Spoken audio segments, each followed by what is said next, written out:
Halo rekan-rekan akademisi dan peneliti, selamat datang di sesi panduan kita kali ini. Pasti kerasa banget kan, rasanya udah ngehabisin waktu berbulan-bulan atau bahkan bertahun-tahun di lab atau di lapangan. Terus ngumpulin data, ngolah angka, sampai begadang berhari-hari cuma buat nyusun naskah riset yang sempurna. Kerja keras Anda itu luar biasa loh, dan saya sangat mengapresiasi itu. Tapi, kita semua juga tahu, nulis artikel itu sebenarnya baru separuh jalan. Rintangan aslinya yang sering bikin kita tarik napas panjang, ya pas proses pengirimannya. Nah, disinilah biasanya banyak naskah brilian yang malah nyangkut. Makanya, di sesi bedah materi ini, saya bakal nemenin Anda ngelewatin itu semua. Kita bakal pakai panduan sistematik ini buat sama-sama menaklukkan sistem publikasi Open Journal System, atau yang akrab kita sebut OJS. Udah nggak zaman lagi bingung sama urusan teknis, yuk kita ubah naskah Anda jadi publikasi yang membanggakan? Oke, langsung aja kita bedah materinya. Ada 5 rute utama yang bakal kita lewati hari ini. Pertama, mengenal Open Journal System. Kedua, mencari jurnal yang tepat. Ketiga, registrasi akun penulis OJS. Keempat, persiapan naskah dan template. Dan yang terakhir, tahapan submit artikel Anda. Ini adalah peta jalan pasti kita, dari naskah yang baru aja beres diketik sampai akhirnya berhasil disubmit. Masuk ke bagian pertama, mengenal Open Journal System atau OJS. Nah, sebelum kita mulai ngeklik ini itu, kita harus kenal dulu nih sama medannya.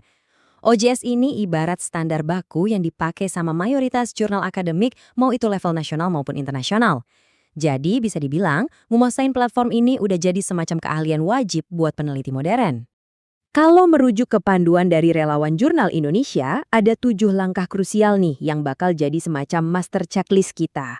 Semuanya itu berawal dari ngunjungin website jurnal yang kita tuju, terus daftar akun, ngelengkapi profil, dan pastiin naskah Anda udah pas banget sama fokus jurnal dan template mereka. Baru deh habis itu kita bisa eksekusi proses subgit dan ngekawal naskahnya ngelewatin 5 tahapan sistem sampai benar-benar tuntas. Serius deh, kalau kelewat satu langkah aja dari daftar ini, proses publikasi Anda bisa molor sampai berbulan-bulan. Tahap kedua, mencari jurnal yang tepat. Anggap aja ini semacam pengecekan wajib sebelum lepas landas. Gini ya, Anda bisa aja punya artikel riset paling keren sedunia, tapi kalau dikirimnya ke jurnal yang salah alamat, udah pasti bakal langsung ditolak. Kita harus mastiin kecocokan mutlak antara riset Anda sama jurnal sasarannya. Coba perhatikan antar muka OJS yang satu ini. Di bagian atas itu biasanya ada menu bertuliskan Scope and Focus atau cakupan dan fokus. Ingat ya, sebelum bikin akun, apalagi ngeformat naskah, klik menu ini duluan, baca baik-baik. Misalnya nih, untuk jurnal The Journalist ini, mereka udah ngasih rincian jelas kalau mereka nerima topik kayak kebijakan sosial, tata kelola pemerintahan, sampai mitigasi bencana. Jadi jangan buang waktu dengan ngirim riset biologi kelautan ke sini. Verifikasi fokus ini adalah saringan pertama dan yang paling vital. Masuk tahap ketiga, registrasi akun penulis OJS. Kalau Anda udah yakin banget nih ruang lingkup risetnya cocok sama jurnal tersebut, baru deh kita siap langkah maju.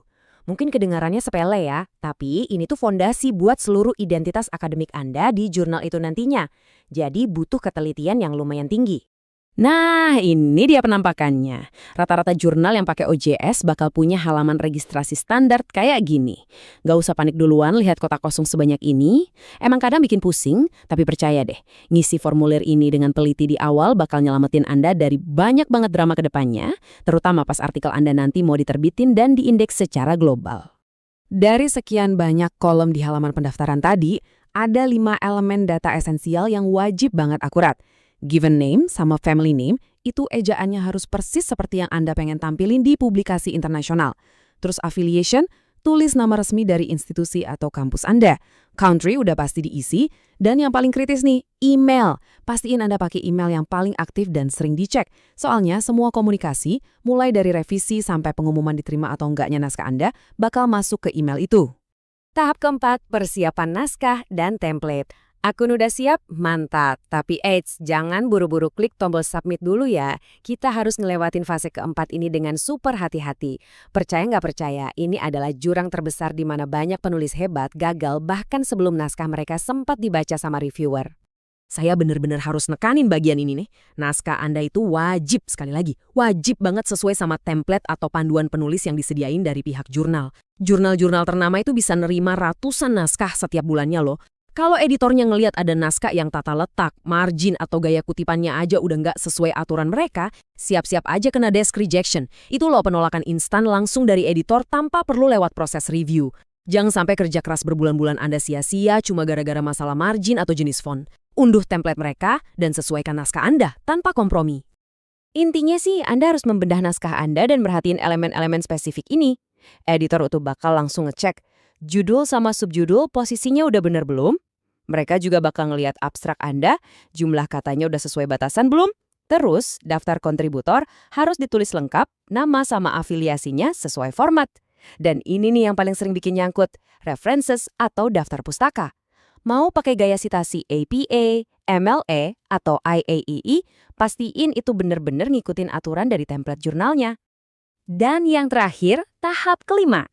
Tahapan submit artikel Anda. Naskah udah rapi, udah sesuai banget sama template jurnal, luar biasa. Sekarang kita masuk ke fase aksi yang sesungguhnya, yaitu memulai urutan pengiriman di dalam dashboard OJS Anda. Pastiin Anda udah login pakai akun yang kita bikin tadi ya. Begitu Anda klik New Submission, Anda bakal langsung disambut sama tahap 1. Di sini simpel aja kok, cuma ada 4 langkah berurutan. Pertama, pilih section. Pastiin pilih kategori artikel atau yang relevan. Kedua, centang semua kotak submission requirements. Ini ibarat janji suci kalau artikel Anda itu original dan belum pernah dipublikasikan di tempat lain. Ketiga, tulis pesan singkat buat editor, kasih tahu mereka dengan sopan kenapa riset Anda ini bakal menarik buat pembaca jurnal mereka. Terakhir, kunci proses ini dengan klik tombol Save and Continue. Tapi ingat ya, ngeklik Save and Continue di tahap 1 itu baru pemanasan, bukan garis finish. Banyak banget nih penulis pemula yang berhenti di titik ini, ngerasa naskahnya udah terkirim, padahal aslinya naskah itu cuma menggantung di sistem sebagai draft. Anda tuh harus teliti banget ngelanjutin prosesnya. Lewati tahap 2 buat unggah file, masuk ke tahap 3 buat isi metadata, sampai akhirnya di tahap 5 buat konfirmasi akhir. Pokoknya ikutin terus semua tahapannya, sampai Anda benar-benar ngelihat layar konfirmasi yang bilang kalau pengiriman Anda udah selesai dan sukses. Jadi, menaklukkan sistem OJS ini sebenarnya bukan cuma soal nurutin aturan birokrasi digital ya, tapi ini soal ngebuka gerbang supaya ilmu dan pengetahuan yang udah Anda ciptakan bisa terbang menjangkau dunia. Dengan ngikutin panduan sistematik dari awal sampai akhir tadi, Anda udah berhasil nyingkirin hambatan teknis yang selama ini menghalangi jalan.